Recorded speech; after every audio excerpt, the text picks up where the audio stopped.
be here today, and I'm really pleased to be here to help kick off the Energy Trust of Oregon's refrigerator recycling program. It's a great program to bring to Oregon, a place that's always looking for good ideas, whether they originate here or whether we steal them from someplace else. We're always looking for good ideas, especially those that are going to benefit the environment and our economy. And this program's a little bit of both. It's something that really makes sense and it's convenient. It's easy to participate in.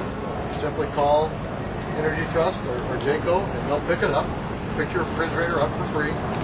They'll responsibly recycle it, and you get a $30 check in the mail.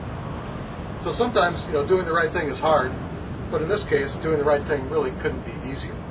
And it helps to save energy and money, and as you'll see, there's jobs associated with this business too, and we'd like to encourage jobs in the recycling and sustainability sector as well. So this is really being a part of helping Oregon to consume less energy, and really I urge people to participate in this. The Energy Trust of Oregon has been leading the way in a lot of innovative things.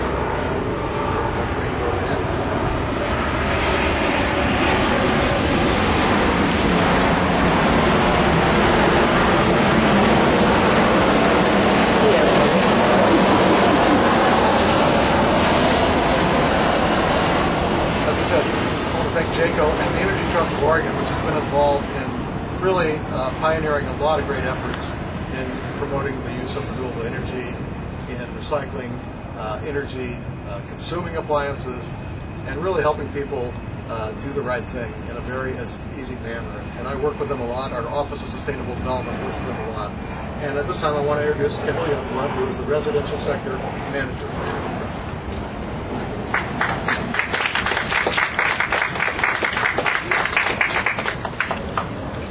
Thanks for all being here today. Energy Trust of Oregon is a nonprofit organization that's dedicated to changing the way that Oregonians use energy. We promote energy efficiency improvements for homes and businesses, and we encourage the production of clean, renewable energy. Now, Energy Trust has known for a long time that old refrigerators use a lot of energy, and we wanted to work with homeowners to get them out of their homes. We didn't feel right about just dumping them into the landfill. Guess where this is?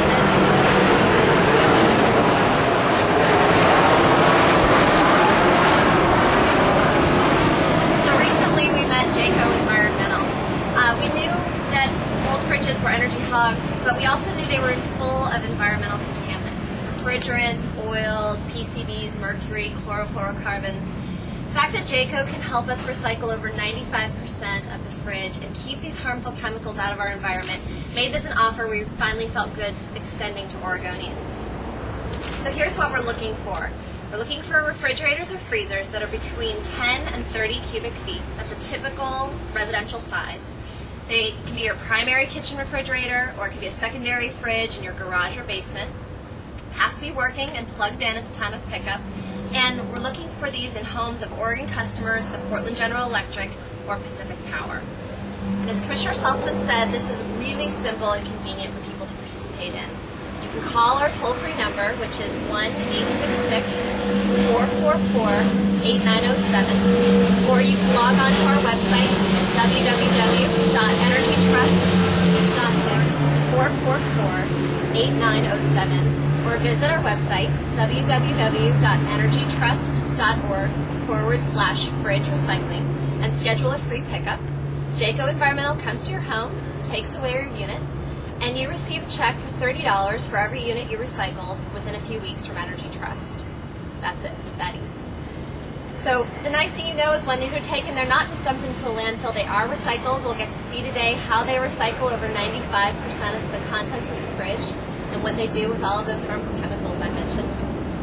This is a great opportunity for Oregons to save energy and money. I say old refrigerators and freezers, and what I mean by old is before 1990. And we'll take them all, but 1990 was a time when the federal standards changed and refrigerator efficiencies changed. So you might not think of your fridge, a 1990 fridge, as really being that old, but it actually can be using quite a lot of energy, and some models can be costing you up to $200 a year to operate. So, for example, if you had a side-by-side fridge from the early 90s, average size, maybe 22 cubic feet, it might be costing you almost $150 a year to run. You have an older freezer, maybe a hand-me-down from grandma in the basement, that could be costing you well over $200 a year to run. People think they save a lot of money by keeping these secondary units in their house to keep beer cold or stock up on items in bulk, when really you got to do the math and pencil it out. It may not be saving you any money at all. So the website is up and ready. The call center is ready for calls. It takes just a couple of minutes to schedule a pickup. And we're looking forward to helping you say goodbye to your old fridge and hello to savings. And when you look at how long you keep the old fridges, you know, you have them for 5, 10 plus years, and you add that up, you've spent a lot of money just running something. Yeah, so it's definitely worth trading up and looking to that new Energy Star symbol on new units. And we do have incentives on new refrigerators too in the marketplace, $50 to buy a new Energy Star refrigerator. So you get rid of your old one, you can get a new one and get a discount. My name is Michael Dunham. I'm Director of Energy and Environmental Programs for Jaco, and this is our Portland recycling. And those are separated. If they're plastic, they go into the plastic area. If they're metal, they go to the metal area. And then they come up on this roller coaster. But the first thing we want to do is drill. We drill a core sample in the back to determine what kind of insulation it is. Tapping device on the back of it, open a valve, and turn on the suction, and it sucks all of the refrigerant out. So like I said, we can do 10 at a time. When we finish getting the refrigerant out, then we drill a hole in the back of the compressor. When this after the refrigerator is a clean shell, then we have to cut them apart. And like I said, we call that filleting.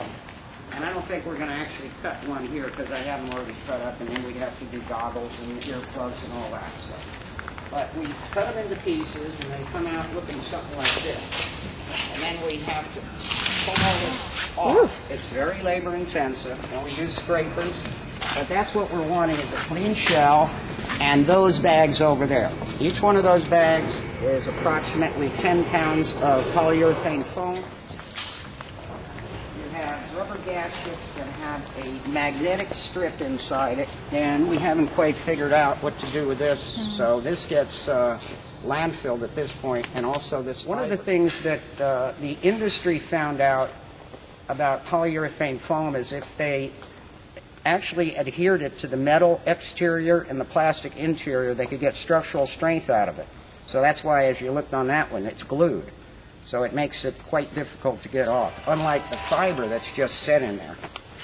So, and you'll notice that on an older refrigerator, like that one that's green, it probably weighs twice as much as a newer one that's manufactured today because they could cut down on the thickness of the metal by using this for structural strength as well.